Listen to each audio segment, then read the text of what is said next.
Hello, welcome. I'm glad that you're here with us as we continue our chronological read through of the Bible. Over the past few days, actually even weeks, we've read quite a bit about Assyria and how God used Assyria to punish both Israel, the northern kingdom, for her apostasy.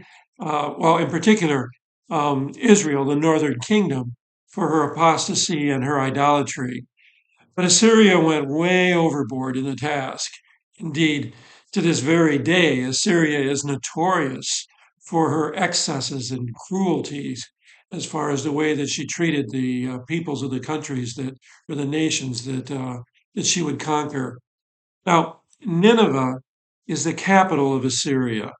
Perhaps you recall the reluctance of Jonah to preach repentance to Nineveh, and how even his half hearted declaration of God's impending wrath brought Nineveh to her knees, brought her to her knees in repentance before God. That was 100 years ago. Nahum's much completer and more detailed message to Nineveh will not bring repentance this time. And the complete destruction that God prophesies through Nahum will quickly come on the Assyrians at the hands of the Babylonians.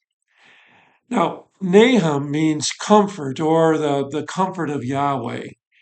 As you're reading as you're reading this book, you're not going to find a lot of comfort passages, not even brief passages of comforting words like, for example, you might find in the book of Isaiah.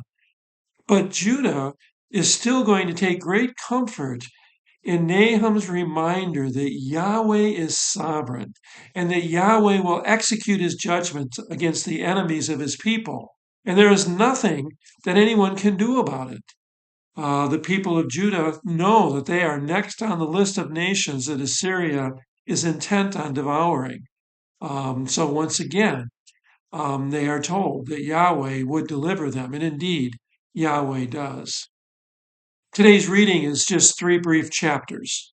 In chapter 1, we read God's judgment against Nineveh. In chapter 2, God expresses his verdict against Nineveh. In chapter 3, we're told how God will carry out his verdict and execute his judgment against the whole of Assyria, not just Nineveh, but all of Assyria.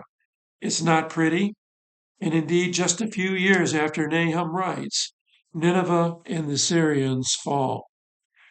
It's useful for us to remember as we read this that we too have earned the wrath of God for our sinfulness. Thanks be to God that his wrath over our sin was directed to Jesus on the cross rather than against ourselves as we deserve. Like Judah, we also have been delivered by God's grace and God's mercy.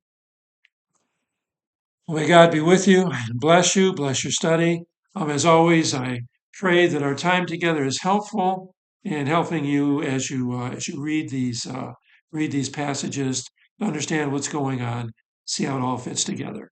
Look forward to gathering with you again the next time.